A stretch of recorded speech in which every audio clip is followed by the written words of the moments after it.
World leaders often have official residences that act as the seat of government for an entire nation. These government-owned buildings include the White House, Buckingham Palace, and even the homes and townhouses of prime ministers. But what happens when some of these leaders get tired of living in their government-sanctioned housing and branch out to own property of their own? Here is a list of some of the most expensive private homes of world leaders. Number 1. Sultan of Brunei. Besides being one of the richest men in the world, with a net worth of over $28 billion, the Sultan of Brunei also owns some incredibly expensive houses. Among them is St. John's Lodge, a massive 1800s mansion built in Regent's Park, an extremely wealthy neighborhood intended for nobility and the elite.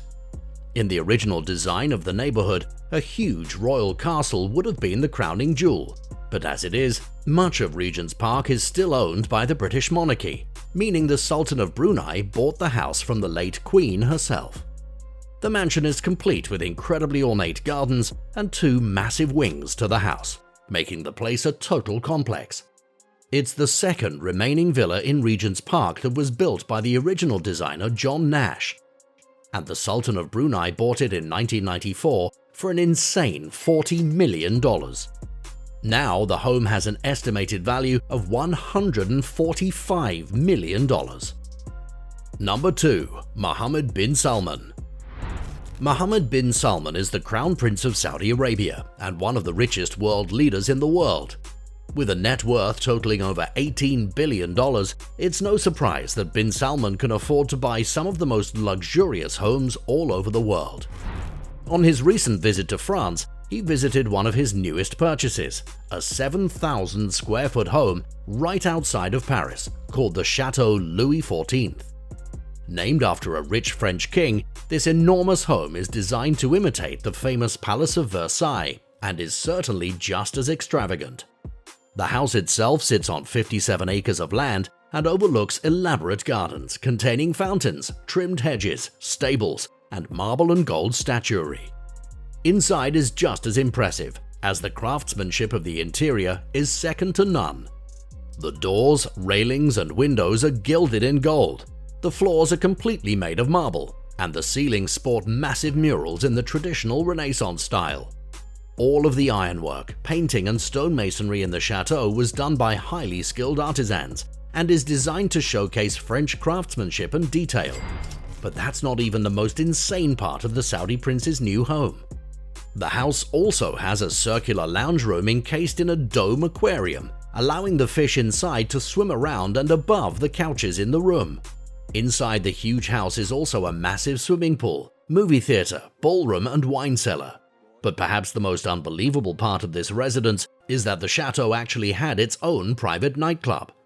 Known for his extravagant spending, it's estimated that Mohammed bin Salman paid at least $300 million for this house, making it one of the most expensive homes in the world. Number 3. Vladimir Putin.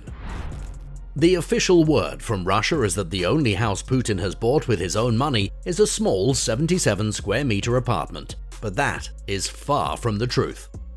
High-ranking Russian official Sergei Kolesnikov published an open letter in 2010 that exposed the construction of a top-secret palace on the coast of the Black Sea that he claimed was built especially for Putin.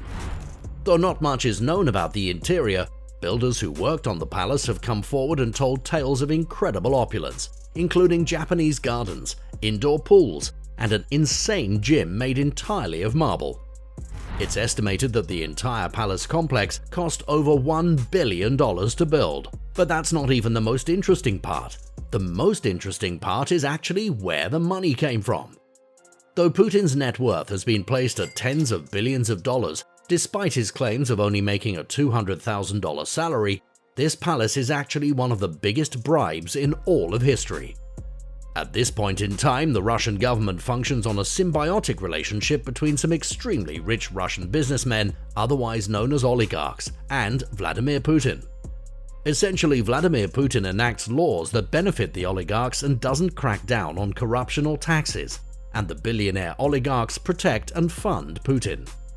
So, as the 2010 open letter claimed, Putin's Black Sea palace was almost entirely directly funded by these Russian oligarchs as a thank you for allowing them to continue to exploit the Russian people and avoid paying taxes.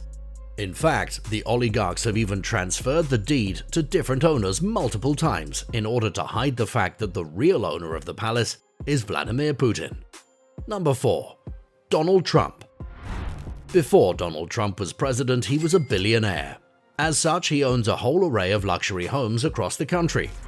Not least of these is Mar-a-Lago, a huge 17-acre estate. The house itself had 58 bedrooms alone, as well as 33 bathrooms, 12 fireplaces, and a 20,000 square foot ballroom whose gold leaf alone is worth millions of dollars. After he bought it for around $10 million in the 80s, Donald Trump turned the location into a high-end members club, complete with a huge golf course, private beach, and $200,000 membership fees, as well as a private home for President Trump himself. The actual home itself is incredibly ornately decorated in Venetian and Spanish art styles. It's also the second largest mansion in Florida and is currently valued at $160 million, 16 times the price Trump paid for it. Trump also owns a massive estate in New York called Seven Springs. At nearly 50,000 acres, the residence is more than big enough to accommodate the 60 rooms and 3 swimming pools inside. It also came to prominence when it was revealed that Donald Trump had been writing the estate off as a business investment rather than a personal property, despite the fact that he'd not used it for anything other than family vacations in years. It's estimated that Trump wrote off a total of $2.2 million worth of taxes over a period of 6 years. Number 5. Barack Obama.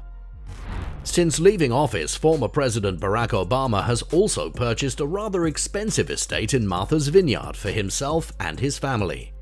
Martha's Vineyard is a beautiful island to the south of Cape Cod, where many other wealthy and affluent people live, so suffice it to say that the house is well placed. The Obamas were seen renting the vacation home for several weeks in 2019 and bought the house soon after. Sold for nearly $12 million, the house sits on a 29-acre estate, with the house itself boasting a total square footage of around 6,800 square feet.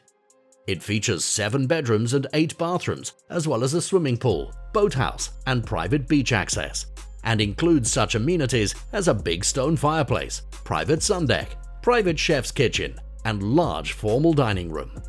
The Obamas received criticism during the pandemic for hosting a huge outdoor party for President Obama's 60th birthday at the residence, where over 400 people would be in attendance.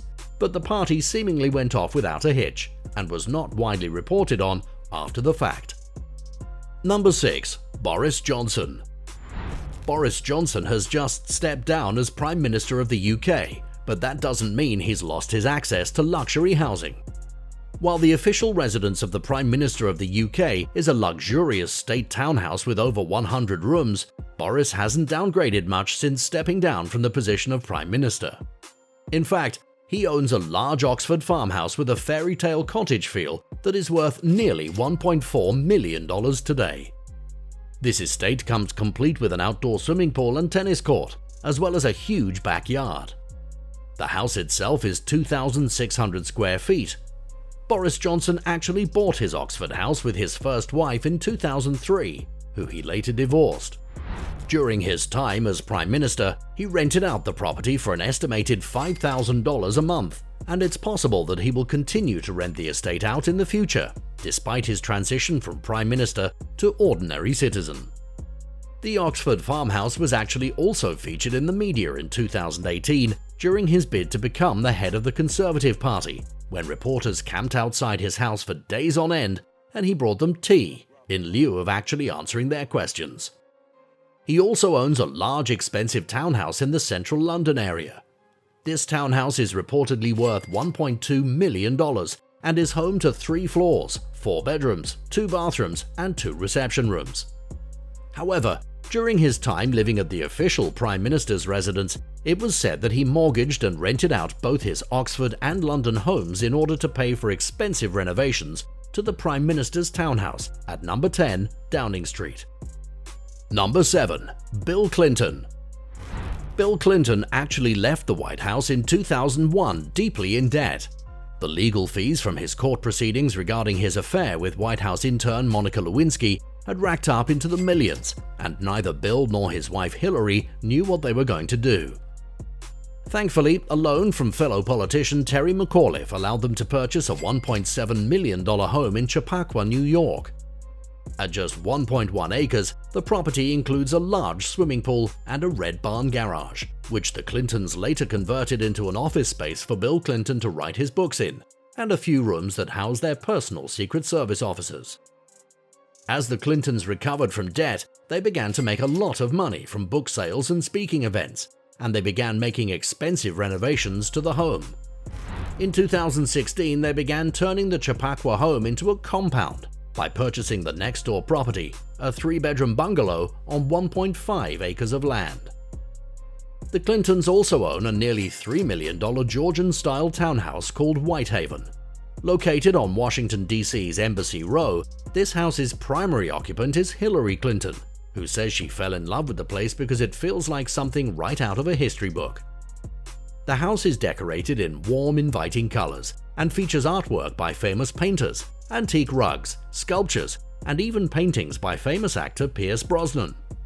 It also has a massive dining room designed to accommodate 30 guests, a backyard swimming pool, 7 bedrooms, and 5 bathrooms. In 2016, the place was valued at over $5 million, and it's located in one of the most prestigious neighborhoods in the capital. Number 8. Kim Jong-un. Much remains hidden about Kim Jong-un's rule of North Korea, but one of the things that has been uncovered is just how many private residences the dictator has. Multiple aerial photographs have shown pictures of many of Kim's leisure boats cruising and docking around the Hodo Peninsula area, and it has recently been confirmed in the last few years that he does have a large private villa complex in that region. This villa complex consists of 6 large buildings, including 1 guest house and 1 villa built for the North Korean leader himself, with access to a large private beach. He also has another villa near the peninsula in the Wonsan area, which is a massive complex with at least 16 individual buildings and its own train station and seaport. The Wonsan mansion has been reported to house an Olympic-sized swimming pool and water slide complex, among all the other amenities that a house as large as Kim Jong-un's would have.